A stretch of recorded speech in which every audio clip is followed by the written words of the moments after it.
Hello everyone, welcome back to my channel teddy nature lover. आज मैं आप लोगों के साथ एडिक्टेड लव के पार्ट 4 को शेयर करने वाली हूँ गाइस। एंड मुझे सपोर्ट करने के लिए रियली थैंक यू। एंड जो लोग प्लीज़ गाइस, आप लोग वीडियो देखते हो बट सब्सक्राइब नहीं करते हो, प्लीज़ सब्सक्राइब कर लो। यूट्यूब की साइट से ना मुझे एक नोटिफिकेशन रिसीव हुआ था, मैंने आप लोगों के साथ शेयर भी किया था। आप लोग मुझे जितना सपोर्ट करोगे ना, वो नोटिफिकेशन उतनी जल्दी हट जाएगा। प्लीज़ मुझे सपोर्ट कीजिए, प्लीज़ मेरे चैनल को सब्सक्राइब कर लीजिए प्लीज़ गाइस। आपके सपोर्ट करने से ना वो नोटिफिकेशन हट जाएगा। प्लीज़ कीजिए मुझे सपोर्ट। एंड वीडियो अच्छी लगती है तो प्लीज़ वीडियो को लाइक कर दीजिएगा, कमेंट कर दीजिएगा, शेयर कर दीजिए वांगशियन लवर्स के साथ। एंड ऐसे ही और वांगशियन वीडियोस को देखने के लिए प्लीज़ मुझे सपोर्ट कीजिए। लास्ट पार्ट में हमने देखा था वी चांग से वीइंग को लेकर के लेन क्रेन एंड जियांग वैनमियांग के साथ चाइना आ चुके थे। एंड वो लैंड मैंसन में रुके हुए थे।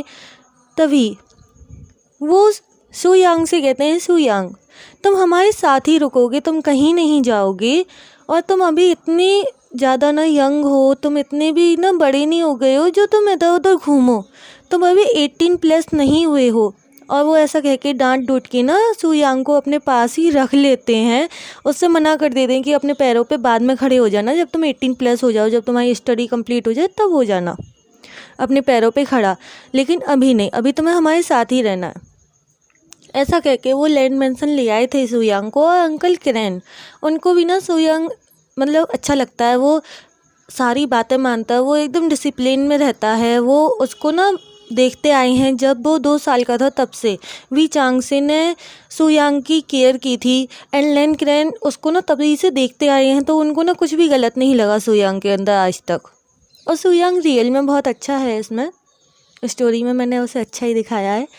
एंड वीइंग, वो ना 2 घंटे आराम करने के बाद ओनली फॉर 2 आवर्स, वो इतनी देर का सफ़र करके आया था, पूरा उसने पैकिंग वगैरह सब कुछ किया था। हालांकि उससे ज़्यादा पैकिंग वांग जी ने की थी, बट फिर भी वो ना सिर्फ 2 घंटे रेस्ट लेता है। और 2 घंटे रेस्ट लेने के बाद वो वांग जी के पास आकर के ही कहता है कि वांग जी प्लीज़ मुझे घूमना है, ये जगह कैसी है मुझे देखना है।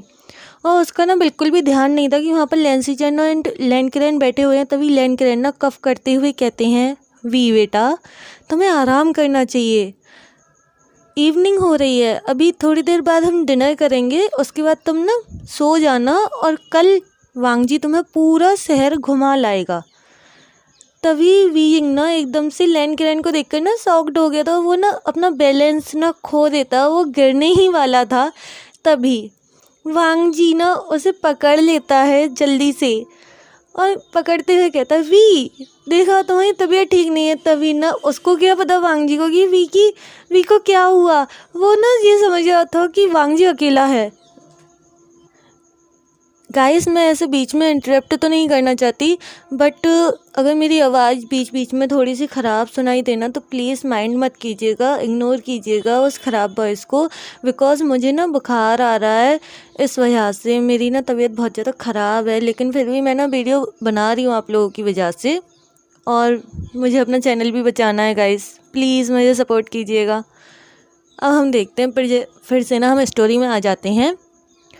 वांग जी ना वीइंग को गिरने से बचा लेता है। वो कहता है, वीइंग देखा तुम्हारी ना सफ़र करने से तुम्हारी हमेशा तबीयत ख़राब हो जाती है।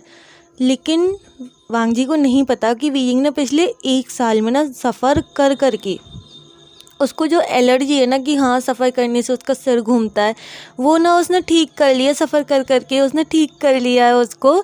वांग जी को ये बात नहीं पता। तभी ना वीइंग ना इस बात को अपने मन में सोच के ना माइंड में नाटक करने लग जाता है कि उसको ना हाँ चक्कर आ रहे हैं, उसका ना सिर घूम रहा है, ये सब ना वो सोचने लग जाता है।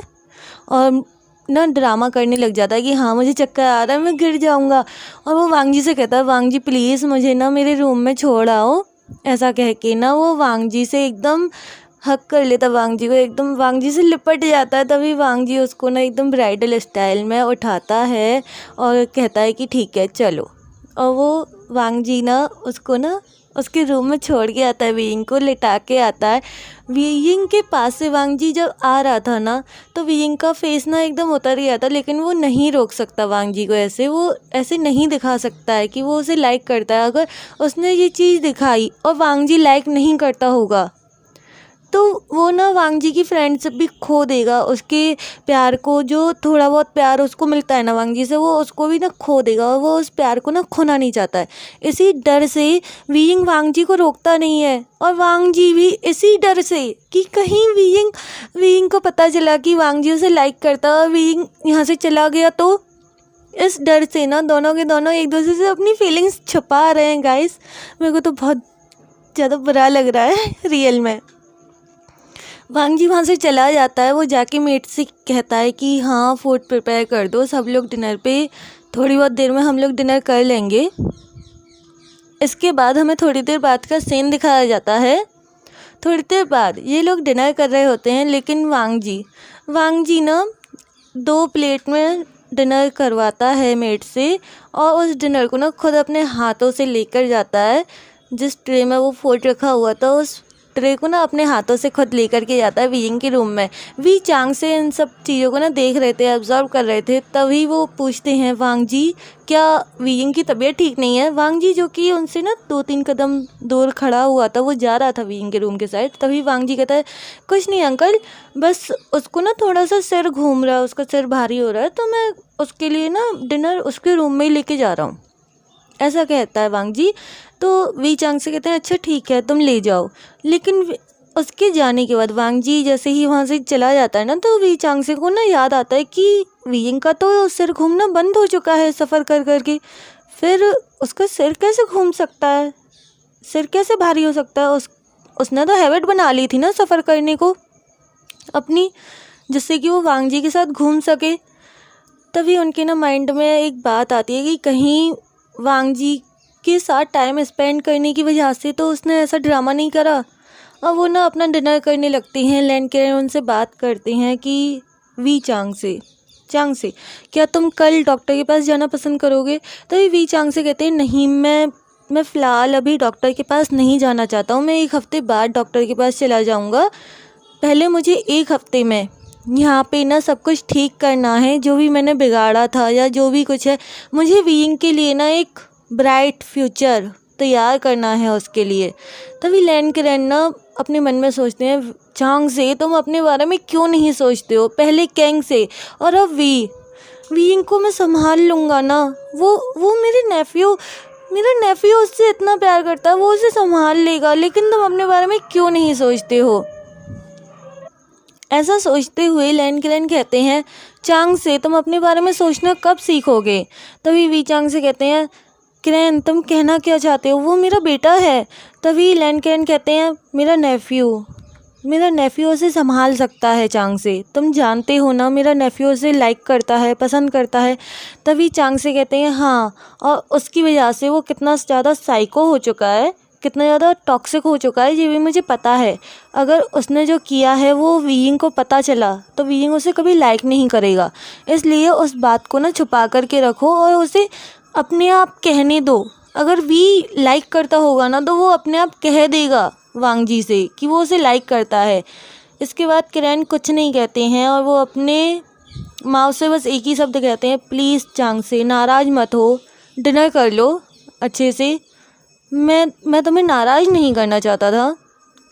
तभी चांग से कहते हैं, मुझे पता है तुम मुझे नाराज़ नहीं करना चाहते थे, मुझे पता है तुम मेरी बहुत ज़्यादा फिक्र करते हो, आई नो, बट किरण मुझे नहीं पता इन दोनों के बीच में कैसा बॉन्ड है क्या नहीं, लेकिन मैं इतना जानता हूँ कि वांग जी ने जो किया है, अगर वो वियिंग को पता चला तो वियिंग मुझे नहीं लगता कि वो उस चीज़ को ना सहन कर पाएगा, उस बात को वो सहन नहीं कर पाएगा। हो सकता है वो यहाँ से बहुत दूर चला जाए, वो मुझसे भी दूर चला जाए, ऐसा भी तो हो सकता है, क्योंकि उस बात को छुपाने में मैं तुम लोगों की हेल्प कर रहा हूँ।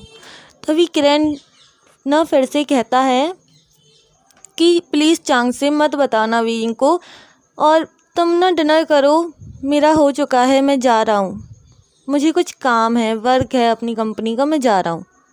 ऐसा कह के किरण वहाँ से चले गए थे। चांग से वो समझ चुके थे कि हाँ, उनके ऐसे गुस्सा करने से, ऐसे गुस्से में बात करने की वजह से ना लैन किरण नाराज़ होकर यहाँ से चले गए हैं। वो एक ओमेगा हैं, लैन किरण एक ओमेगा हैं, उनको नाराज़ होने का पूरा हक है। वो नाराज़ हो सकते हैं बिकॉज वी चांग से जानते हैं कि लैन किरण उनको पसंद करते हैं, बट वो ना कभी भी लैन किरण को दिखाते नहीं है कि हाँ, उन्हें पता है कि तुम मुझे पसंद करते हो। इस चीज़ को ना वो कभी भी उसे दिखाते नहीं है लैन किरण को। अब हमें नेक्स्ट डे मॉर्निंग का सीन दिखाया जाता है। मॉर्निंग में वीइंग ना सोया हुआ था। सुबह के 8:30 बजे हुए थे, 8:45 हो रहे थे और वो ना सो रहा था। तभी वांग जी उसके रूम में जाता है। वांग जी जो कि सुबह 5 बजे ही उठ गया था, उठ के वो रेडी हो गया था, अपने काम को करने के लिए अपने ऑफिस गया था और वहाँ से वो आ भी चुका था, अपने ऑफिस में से वो आ चुका था। लेकिन वीइंग हमारा वो अभी तक सोया हुआ था, वो उठा ही नहीं था।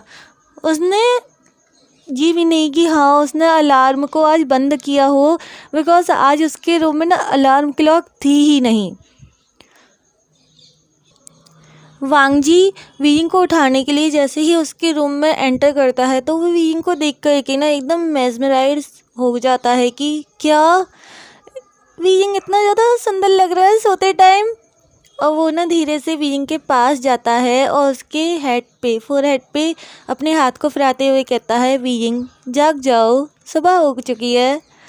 और ऐसा कहने के बाद ना वो रुकता है थोड़ी बहुत देर और वीइंग वो ना 5 मिनट कह के ना फिर से सो गया और वो ना पूरे 20 मिनट तक सोता ही रहा। तब ना वांग जी फिर से कहता है, वीइंग प्लीज़ उठ जाओ, हम लेट हो जाएंगे कॉलेज के लिए, प्लीज़ उठ जाओ, हमारी क्लास है 10 बजे की।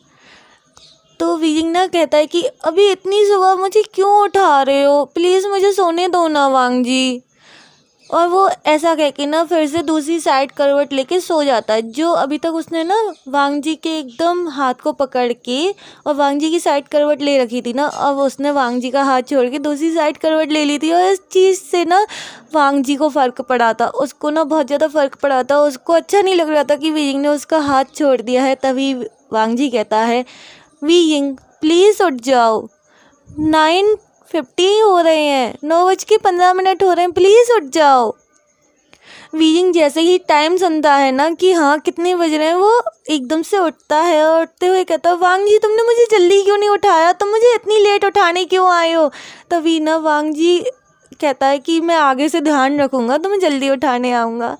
और वो बेचारा ना कुछ मतलब वांग जी ना वीइंग को डांट ही नहीं पाता है, वो उससे ना कुछ कह ही नहीं पाता। वो ना सीधा कह देता है कि हाँ ठीक है, मैं आगे से ध्यान रखूँगा, जल्दी आया करूँगा तुम्हें उठाने के लिए। और ऐसा कह के वांग जी उसके बेड पे से उठ के खड़ा हो जाता है और खड़े होके कहता है, वीइंग ब्रेकफास्ट तैयार है, प्लीज़ जल्दी से तैयार होके आ जाओ और ब्रेकफास्ट कर लो। इसके बाद हमें दिखाया जाता है वीइंग जल्दी से ना शावर लेता है। शावर लेने के बाद वो ब्रेकफास्ट के लिए पहुंच जाता है। पूरे 10 मिनट बाद ही ना वो ब्रेकफास्ट के लिए पहुंच गया था। उसने कपड़े भी ना एकदम उल्टे सीधे पहने हुए थे, सारी बटन शर्ट की ऊपर नीचे कहीं कोई सी किसी उसमें मतलब गलत लगा रखी थी। वांग जी उसको ऐसे देख के ना कहता है, वीइंग तुमने अपना हाल क्या बना रखा है। और उसको ना वीइंग को देख के ना बहुत ज़्यादा खुशी भी हो रही थी कि वीइंग उसके साथ रह रहा है। उसको ना अभी तक विश्वास नहीं हो रहा था कि हाँ वीइंग उसके घर में रह रहा है, लेकिन अब उसको ना धीरे धीरे रियलाइज़ हो रहा था कि हाँ वीइंग उसके साथ उसके घर में रह रहा है। और उसको ना इस बात से ना उसको बहुत ज़्यादा खुशी हो रही थी, बहुत ही ज़्यादा। लैन सिचेन, लैन किरण, वी चांग से ये सब ना वीइंग को ऐसे देख के ना स्माइल कर रहे होते हैं कि वीइंग तुम तैयार होके आए हो, ये तुमने क्या पहना हुआ है। तभी ना वी चांग से कहते हैं, वीइंग अपनी हालत सही करो। तो वीइंग कहता है, डैड मैं ना कार में कर लूँगा, हम लोग वैसे भी कार से जाने वाले ना, मैं कार में कर लूँगा अपने कपड़ों को ठीक, लेकिन अभी मुझे ना बहुत ज़्यादा भूख लगी है, मुझे ब्रेकफास्ट करना है। तभी वांग जी ना एक प्लेट में ब्रेकफास्ट करता है और उसको ना सर्व करता है ब्रेकफास्ट को, और उस प्लेट को वीइंग की साइड देते हुए कहता है, ठीक है ये लो ब्रेकफास्ट कर लो।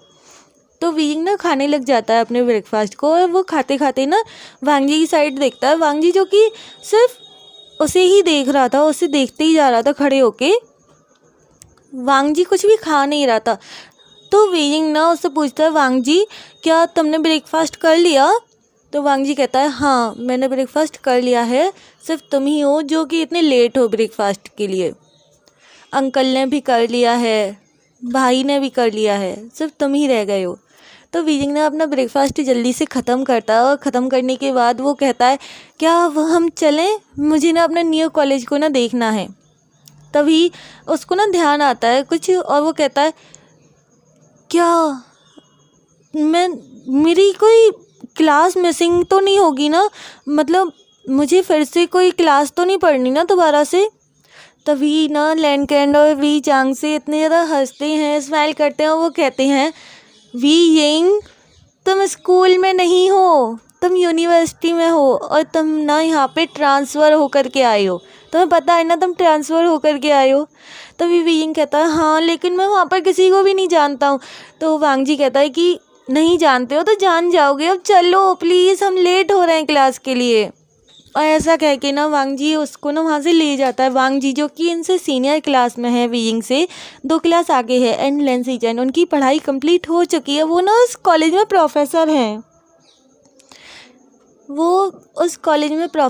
वो ना स्विमिंग क्लास लेते हैं, स्विमिंग सिखाते हैं, वो ट्रेनर हैं स्विमिंग के।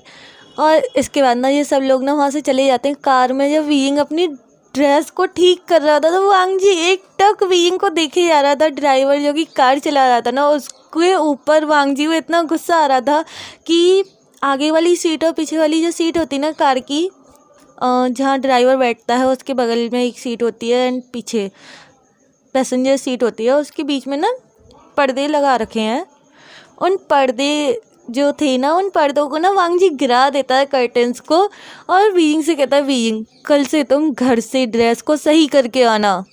वीइंग इस इतनी ज़्यादा डीप वॉइस को वांग जी ने ना एकदम डीप वॉइस में कहा था वीइंग से, और वीइंग इतनी ज़्यादा डीप वॉइस को सुन के ना थोड़ा सा घबरा जाता है। तभी लेंसी चैन कहते हैं वांग जी का कहने का मतलब ये है कि वीइंग ऐसे अच्छा नहीं लगता है, हमारी कार में ब्लैक शीशे नहीं है ना, इस वजह से वांग जी ऐसा कह रहा है। अगर किसी ने तुम्हें ऐसे देख लिया तो, और तुम वैसे भी एक ओमेगा हो इस वजह से। तो लेंसी चैन ना यहाँ पे ना वांग जी के इस डीप वॉइस को ना संभाल लेते हैं, बिकॉज वीइंग को वांग जी की डीप वॉइस से ना थोड़ा सा डर लग गया था। वो पहली बार वांग जी की ऐसी डीप वॉइस सुन रहा था। पूरे आधे घंटे ड्राइव करने के बाद ये लोग अपनी यूनिवर्सिटी पहुंच चुके थे, और ये ना कार में से उतर के जैसे ही अंदर जाने वाले थे तो गेट पर ही Jiang Cheng and Jiang Yanli Jin Zixun के साथ, एंड म्यान म्यान भी थी उनके साथ में, वैनकिंग वेनिंग ये दोनों भी उनके साथ ही खड़े हुए थे, नी हुएसांग एंड नी मिंजे भी वहाँ पर थे। और ये सब ना वहाँ पे इंतज़ार कर रहे थे वांग जी एंड लेंसी चैन का। और जैसे ही नी मिंजे और नी हुएसांग वांग जी के साथ में एक न्यू स्टूडेंट को देखते ना, एक न्यू पर्सन को, कि हाँ ये पर्सन न्यू है, उनका ना एकदम शॉकिंग वाला फेस था कि क्या, एकदम शॉक्ड हो गए थे वो। वेनिंग एंड वैंकिंग वो भी थोड़ा सा शॉक्ड हुए थे, बट उन्होंने ना कई बार इन लोग के माउथ से ना सुना है, Jiang Cheng Jian Yanli Wang Ji and Lan Xichen के माउथ से ना सुना है कि वो किसी वीइंग को जानते हैं। तो उनको ना ऐसा ही लगा कि हाँ ये कोई वही वाला जानकार होगा, वो ना इतना माइंड नहीं करते। वैनकिंग एक वीटा है एंड वेनिंग वो ना एक अल्फ़ा है, बट फिर भी उसको ना कोई फ़र्क नहीं पड़ा। बट जैसे ही वीइंग की फेरेमोन्स की स्मेल नी मिंजे को आई तो वो ना एकदम से शॉक्ड हो गई कि इतनी अच्छी स्मेल कहाँ से आ रही है, ये ओमेगा इतना ज़्यादा ब्यूटीफुल स्मेल करता है, इतनी ज़्यादा अच्छी। तभी ना वो जैसे ही वांग जी लेंसी चैन एंड वीइंग वहाँ पे पहुँचते हैं ना, तो लेंसी चैन इंट्रोड्यूस करवाते हैं सबको वीइंग से, और वीइंग को इन सबसे इंट्रोड्यूस करवाते हैं। वो सबके नाम बताते हैं कि कौन कौन है, किसका नाम क्या है और कौन किस फैमिली से आता है, ये सब वो बता रहे थे वीइंग को, और वीइंग के बारे में उन लोगों को बताते हैं। तभी नी मिंजे ना एक अपने पास से ना एक पैकेट निकालते हैं और वीइंग की साइड बढ़ाते हुए कहते हैं इसे ले लो, नहीं तो पूरा कॉलेज आज पागल हो जाएगा। और ऐसा उन्होंने ना एकदम फ्लर्टी वे में कहा था, जिसे सुन के वांग जी एकदम बड़ी बड़ी आंखें करके ना नी मिंजू की साइड देखने लगता है। और नी मिंजू कहते हैं उसके फेरामोन्स वो बहुत ही ज़्यादा स्वीट स्मेल कर रहे हैं एंड कामिंग। इसके फेरामोन से ना ये ओमेगा है, ये सबको पता चल जाएगा। और मुझे नहीं लगता कि हमारे कॉलेज के अल्फाज इतने अच्छे हैं कि इसको कुछ ना कहें। और हम कहाँ तक लड़ेंगे वांग जी, हम कॉलेज के अंदर फाइट नहीं कर सकते हैं, तुम्हें पता है ना, हम किसी से भी कुछ नहीं कह सकते हैं। इसलिए ये प्रिकॉशंस के बाद ना वीइंग के फेरामोन्स वो ना फैलेंगे नहीं इतने ज़्यादा, वो लॉक्ड हो जाएंगे एकदम। इससे ना वीइंग को भी सेफ्टी रहेगी और हम लोगों को भी ना वीइंग की ज़्यादा टेंशन नहीं होगी। जब किसी को पता ही नहीं चलेगा कि वो अल्फ़ा है कि ओमेगा, हम कह देंगे वीइंग एक अल्फ़ा है या फिर एक बीटा है, तो हमें ज़्यादा प्रॉब्लम नहीं होगी। जिन जेसन एंड वैंकिंग वो भी ना इस बात से ना एग्री होते हैं। जियान यानली उनको ना ये बात सुन के ना वीइंग की बहुत ज़्यादा फिक्र हो गई थी और वो ना एकदम वरिड हो गई थी। तभी ना वांग जी कहता है मैं इसका ध्यान रख लूँगा, आप अपनी प्रिकॉशंस अपने पास रखो। लेकिन वीइंग ना उन प्रिकॉशंस को ले लेता है और कहता है थैंक यू मुझे ये प्रिकॉशंस देने के लिए। वांग जी को इतना ज़्यादा बुरा लग रहा था, वो कह भी तो नहीं सकता अब कुछ भी, वो वीइंग पर अपना हक नहीं जता सकता है, नहीं तो वीइंग क्या पता उसे छोड़ के चला जाए इस फीलिंग की वजह से। हमें थोड़ी देर बाद का सीन दिखाया जाता है। वांग जी ना वीइंग को पूरा कॉलेज दिखा रहा होता है, सब कुछ दिखा रहा होता है। तभी वीइंग पूछता है जिन्होंने मुझे प्रिकॉशंस दी नी मिंजे वो कौन है? तो वांग जी कहता है वो ना गा के साथ में ट्रेनिंग देते हैं स्विमिंग की हमारी कॉलेज में, वो प्रोफेसर हैं स्विमिंग के, वो स्विमिंग क्लब में ना हेड हैं स्विमिंग क्लब के। ऐसा कह के वांग जी स्विमिंग क्लब दिखाने के लिए लेकर के जाता है वीइंग, जिसको ना स्विमिंग करने में बहुत मज़ा आता है, उसको ना बचपन से शौक है स्विमिंग करने का। वो ना दौड़ के ना लेंसी चैन के पास जाता है और जाके ना उनके हाथ को पकड़ के कहता है गा क्या क्या मैं स्विमिंग क्लब में पार्टिसिपेट कर सकता हूँ, मैं क्या स्विमिंग क्लब को ज्वाइन कर सकता हूँ। ऐसे करके ना वो मतलब कहने में ना थोड़ा सा हिचकिचा भी रहा था, बट लेंसी चैन कहते हैं वीइंग आराम से सांस लेकर के बोलो। तो वीइंग ना सांस लेकर के कहता है गा मुझे ना ज्वाइन करना है, मुझे स्विमिंग क्लब को ज्वाइन करना है। वांग जी इस बात को सुन करके ना थोड़ा सा गुस्सा हो गया था, बिकॉज स्विमिंग करने के टाइम पे ना छोटे छोटे कपड़े पहनने पड़ते हैं और वो इस चीज़ को सोच कर ही थोड़ा सा गुस्सा हो गया था। वो वीइंग का हाथ पकड़ता है, उससे ना अब नहीं रहा जा रहा एंड लेंसी चैन को ना वांग जी के फेस पे गुस्सा दिख रहा था। वांग जी वीइंग के हाथ को पकड़ता है और इतना टाइट उसने वीइंग के हाथ को पकड़ा था और उसको वहाँ से ना खींच के ले जाता है वॉशरूम में और उसको दीवार पे पुश करके कहता है तुम स्विमिंग नहीं करोगे, समझ में आया तुम्हारे, तुम स्विमिंग नहीं करोगे। और अपने एक हाथ को ना दीवार पे ना बहुत तेज दे मारता है वांग जी और उसकी इस हरकत से ना वीइंग को थोड़ा सा डर लग जाता है, बट वो वांग जी से प्यार करता है तो उसको ना उसकी हरकत से डर तो लगा, बट इतना भी ज़्यादा नहीं, थोड़ा सा लगा। तभी वांग जी ना फिर से कहता है मैंने क्या कहा तुमसे, तुम्हें सुनाई दे रहा है वीइंग? और ऐसा कह के वांग जी फिर से अपने हाथ को दीवार पे मार देता। तो वीइंग ना वांग जी के हाथ को पकड़ता है और कहता है प्लीज़ आप अपने हाथ को ऐसे दीवार पे मत मारो गा, मैं स्विमिंग नहीं करूँगा, अगर आप चाहते हो कि मैं स्विमिंग ना करूं तो मैं स्विमिंग नहीं करूंगा। तो वांग जी कहता है नहीं तुम स्विमिंग करो मेरे सामने, सबके सामने नहीं। और ऐसा कहने के बाद ना वांग जी सोचता है ये मैंने क्या कह दिया, और वो वहाँ से ना वीइंग को एकदम साइड में हटा के अपना हाथ वीइंग ने जो उसका हाथ पकड़ रखा था ना उस हाथ को वीइंग के हाथों में से छुड़ा के और वीइंग को ना वहाँ से हटा के, वांग जी ने हल्के से ही हटाया था बट वांग जी भूल गया था कि वीइंग ना फिजिकली बहुत ज़्यादा वीक है, वो ऐसे झटका सहन नहीं कर सकता। वीइंग ना लड़खड़ा के ना गिर गया था और वो जब गिरता है तो उसका हाथ ना वो छिल जाता है थोड़ा सा, और वांग जी ने इस बात पर ध्यान नहीं दिया। वांग जी वहाँ से चला गया, वांग जी वहाँ से गुस्से में चला गया। तभी वहाँ पे ना थोड़ी देर बाद लेंसी चैन आते हैं और वो वीइंग को ना ऐसे रोते हुए देखते हैं, क्योंकि वांग जी के जाने के बाद ना वीइंग रो रहा था, वो बहुत ज़्यादा रो रहा था, उसका हाथ छिल गया था इस वजह से नहीं, वीइंग इसलिए रो रहा था कि वांग जी नाराज़ हो गया, उससे गुस्सा हो गया है। लेंसी चैन उसको ऐसे देखते हैं ना तो वो एकदम से आके ना वीइंग को हक करते हैं और हक करते हुए बोलते हैं, क्या वांग जी ने तुम्हें हर्ट किया? तो वीइंग ना रोते रोते ना मना करता है कि नहीं, मुझे वांग जी ने हर्ट नहीं किया है। तो लेंसी चैन कहते हैं, क्या हुआ, तुम्हें कहीं लगी है, क्या हुआ, तुम ऐसे रो क्यों रहे हो, बताओ मुझे वीइंग।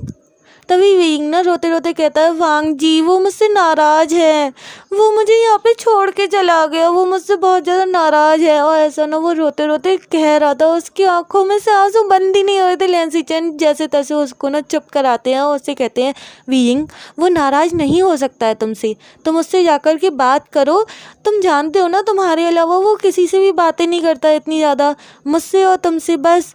वो जियांग चैंग जियान याली वो किसी से भी ज़्यादा नहीं बोलता है, तुमने देखा है ना, तुम जानते हो ना वो तुम्हें कितना पसंद करता है, तुम्हें कितना अच्छे से केयर करता है, तुम्हारी सिर्फ और सिर्फ तुम्हारी केयर करता है वो। लेंसी चैन कैसे भी करके ना घुमा फिरा करके उसे बताना चाहते थे वीइंग को कि वांग जी उससे प्यार करता है, बट वीइंग की ना कुछ अभी फ़िलहाल समझ में नहीं आता, उसको ना वही बात याद आ रही थी, वांग जी का वो एंग्री फेस और उसका ना ऐसे चला जाना वहाँ से वीइंग को ऐसे छोड़ करके। उसको ना बहुत ज़्यादा दुखा था वीइंग को कि वांग जी उसको ऐसे छोड़ के चला गया, चाहे वो कितना भी गुस्सा था, बट वो उसे ऐसे छोड़ के क्यों चला गया, वो अपना गुस्सा उतार सकता था। वीइंग के माइंड में ना ये बात चल रही थी और वीइंग ना इस बात को सोच सोच के रो ही जा रहा था, उसका रोना बंद ही नहीं हो रहा था। तभी लेंसी चैन उसको ना लेकर के आते हैं बाहर, वॉशरूम में से बाहर लेकर के आते हैं और ले जाके ना जो स्विमिंग क्लब का ऑफिस था, एक छोटा सा रूम था, उसमें ले जाके बिठाते हैं, उसको चुप कराने की कोशिश करते हैं। तभी जियांग चैंग का कॉल आता है लेंसी चैन के पास और लेंसी चैन उस कॉल को पिक करते हैं और जियांग चैंग ना सिसकियाँ सुनता है। लेंसी चैन के बोलने से पहले ही ना वो सिसकियाँ सुन चुका था वीइंग की और वो जियांग चैंग ना कहता है, लेंसी चैन क्या हुआ, तुम रो क्यों रहे हो, तुम ठीक तो हो?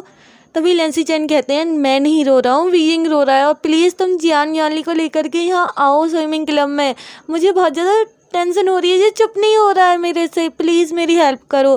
तो जियांग चैंग कहता है कि ठीक है मैं अभी आ रहा हूँ। और ऐसा कह के ना जियांग चैंग जल्दी से जियान याली के पास जाता है उनकी क्लास में। एंड वेंडिंग वेंकिंग नी हुएसांग इन्होंने भी ना इस बात को सुन लिया था फ़ोन पर कि वीइंग रो रहा है, तो इनसे भी ना रहा नहीं गया, बिकॉज वीइंग है ही इतना क्यूट कि उसको देख कर के ना सब उसको पसंद करते हैं। तो सब लोग ना चले गए जियांग चैंग के पीछे पीछे।